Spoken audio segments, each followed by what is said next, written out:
They did a little bit of everything. You know, it was a fun podcast. I enjoyed it. But they did talk about AEW stuff on the podcast. And on this show, we respond to the news.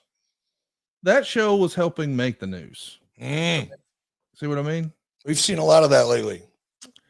We are not that show. We don't want to make the news. That's not what we do. Now, does what Eric say here get quoted a lot? Yes, but he's responding to someone else's report, which that just was a real head scratcher. Like, I don't know. And by the way, I want to circle back to something you said. I do believe that what Dax said is on the money.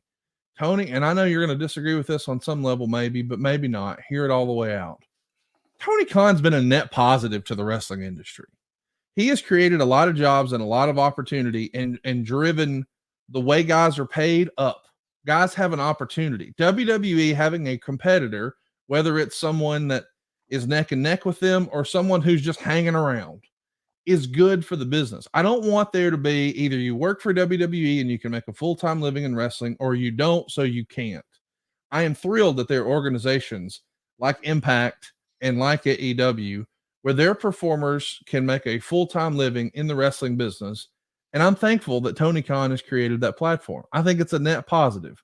I also agree with you that with some tweaks, a few tweaks, AEW could grow.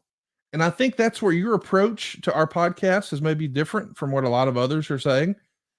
You want the thing to grow. You want the thing to be hugely successful. You have a growth mentality and growth mindset. And I think that sometimes gets lost in translation. You're not saying, I hope AEW goes out of business. Never have those words touched on this show. Yeah, I mean that, and thank you for saying that again. I get exhausted seeing some of those comments. Oh, he's just a hater. He wants to fail. He's jealous. And the one that really makes me laugh the most is, oh, he's just upset because Tony Khan wouldn't give him a job. I thank the Lord every day that I don't have to go to work for a guy like Tony Khan. Well, you know what? Hang on now. We do have a clip because there was another statement in this interview that I want you to hear. So let's play another clip here from Dax. There's a couple of podcasters out there that bury AEW that would love a job with Tony. There's one or two that wouldn't, but I know there's quite a few that glowingly talked about AEW initially. And when Tony didn't give him a job, now all of a sudden they're talking crap about it. That don't make sense to me. So to be clear, you have appeared a few times on AEW programming, and there was a fun Twitter exchange that we may or may not talk about later. But I'm just curious. I wasn't there. I don't know. Did you call Tony Khan or anyone in AEW and say, can you get me a gig? Can you get me booked? Brother, what happens if I just show up to the show and have my gear in my bag? Did that happen? No. It's never happened. And look, what I think Dax is referring to, and I talked about this on Strictly Business earlier last week, right? What was the point? Because it was a question. It was an Ask Eric Anything, and the listener asked the question: When did things sour between you and Tony? And I pointed out to the listener on Strictly Business that if you go back and if you can find my tweets, and I don't delete them, you can go back and find anything I've posted the last couple of years. Early on, very early on, I was extremely supportive of AEW. I was excited. The first episode that I watched of AEW, I was in the writer's room at WWE headquarters in Stamford, Connecticut with 6 or 8 writers that were on my staff at the time when we were all watching it together, and everybody was enthusiastic and excited because everybody knows at one level or another, the more success there is, the more competition there is, the better things just are in any business, including professional wrestling. So the overall vibe in that room was, hey, let's see, man. Let's see if he's got something here, because the anticipation was there. Right. And after I left WWE, I was very supportive. I think if you go back in and around the time, here's a hint if you want to look at my post, when Arthur Ashe was announced and tickets went on sale the very first time, and they sold out as quickly as they did or moved as quickly as they did, I was right there cheering them on. This could be it. This could be that next coming of WCW. I didn't say it that way, but that's what my thinking was at the time. And that's why I was excited, because we all know fucking boats float higher. Why not? Game on. And I stayed supportive until, and I can tell you, well, I can't tell you the date, but, and I think it was around November 2 years ago, maybe a little over 2 years ago now, Tony came out and made that completely ignorant, in the literal sense of the word, comment about Ted Turner.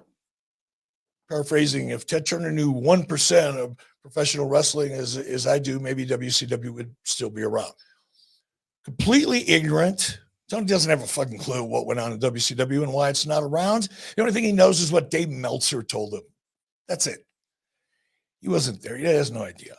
And it was disrespectful.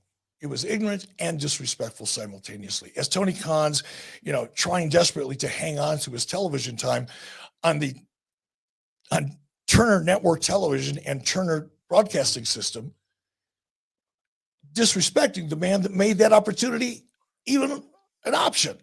Right. Once someone disrespects publicly someone who I respect or I have a relationship with, they go on a different list. Doesn't mean I don't like them. I just don't have any respect for them. They're just like everybody else. I don't care if you're a trust fund baby that's a wrestling fan and has a wrestling company.